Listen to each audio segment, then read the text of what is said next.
Hello friends, কলি and রূপ চ্যানেলে তোমাদের সবাইকে স্বাগত। আজকে আবারও চলে এসেছি নতুন একটি রেসিপি নিয়ে। আজ সব কিছু দেখে বুঝেই যাচ্ছ যে আজকের রেসিপিটি কী হতে চলেছে। আজকের রেসিপিটি হচ্ছে আলুর দম। তো তার জন্য আমি সব কিছু রেডি করে নিয়েছি। তো আমি এখন শুরু করব। দেখো, পরিমাণ মতো আলু নিয়ে নিয়েছি, আর নিয়েছি এখানে গোটা মশলা, যেটা আমি সোমবার দেব। তার জন্য নিয়েছি শুকনো লঙ্কা, তেজপাতা, গোটা জিরে আর 2 টুকরো এলাচ। আর নিয়েছি পেঁয়াজ কুচি পরিমাণ মতো, যেটুকু আমার লাগবে আমি সেটুকু পেঁয়াজ নিয়ে নিয়েছি। আর এখানে আছে রসুন কুচিয়ে নিয়েছি। আর এখানে দেখো লঙ্কা বাটা আর আদা বাটা পেস্ট নিয়ে নিয়েছি। আর এখানে গুঁড়ো মশলা, লবণ, জিরের গুঁড়ো, হলুদ গুঁড়ো, লঙ্কা গুঁড়ো। কড়াই গরম হয়ে গেছে আর আমি এতে সর্ষের তেল দিয়ে দিচ্ছি। আর আমি রান্নাটা পুরোটাই সর্ষের তেলে করব। তেল গরম হয়ে গেছে আর এতে আমি এখন সেদ্ধ করা আলুগুলো দিয়ে দেব। আর এতে একটু নুন দিয়ে দিচ্ছি আর সামান্য পরিমাণ হলুদ দিয়ে দিচ্ছি।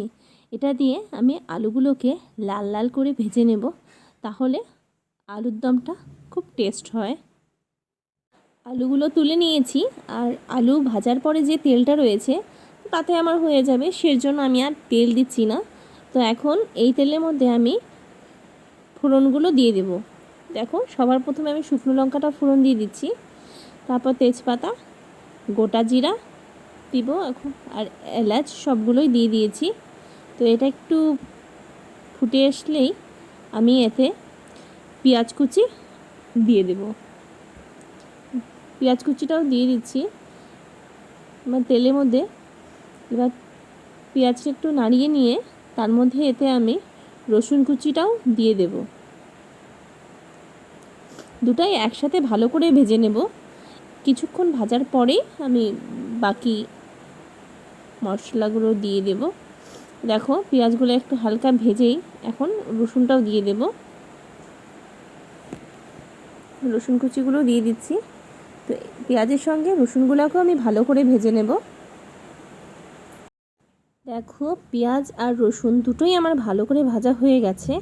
তো আমি এর মধ্যে এখন আমার সমস্ত মশলাগুলো আমি জলে গুলে নিয়েছি, সেটাই আমি এখন দিয়ে দিচ্ছি।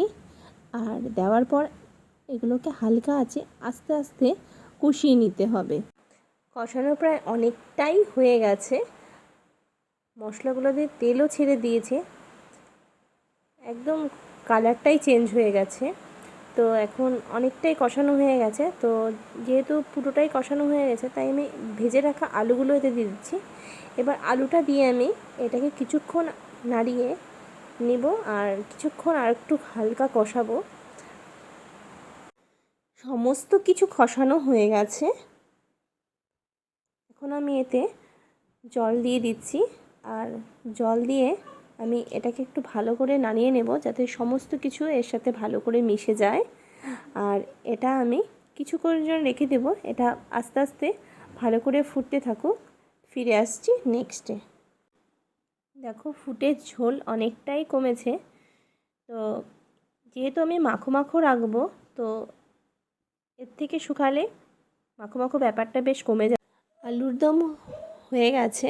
তো আমি নামানোর আগে অল্প ঘি আর অল্প গরম মশলা দিয়ে দিচ্ছি, কারণ এই দুটো দিলেই আলুর দমের স্বাদ একদম অন্য মাত্রায় চলে যাবে। আলুর দম পুরোপুরি রেডি হয়ে গেছে। তো আজকের এই ভিডিওটি যদি তোমাদের ভালো লেগে থাকে, তো আমার চ্যানেলটিকে প্লিজ সাবস্ক্রাইব করে দিও, আর পাশে থাকা বেল বাটনটিও প্রেস করে দিও, যাতে আমার নতুন নতুন ভিডিওগুলি তোমাদের কাছে পৌঁছে দিতে পারি। তো আবার দেখা হচ্ছে নেক্সট একটি নতুন রেসিপির সাথে।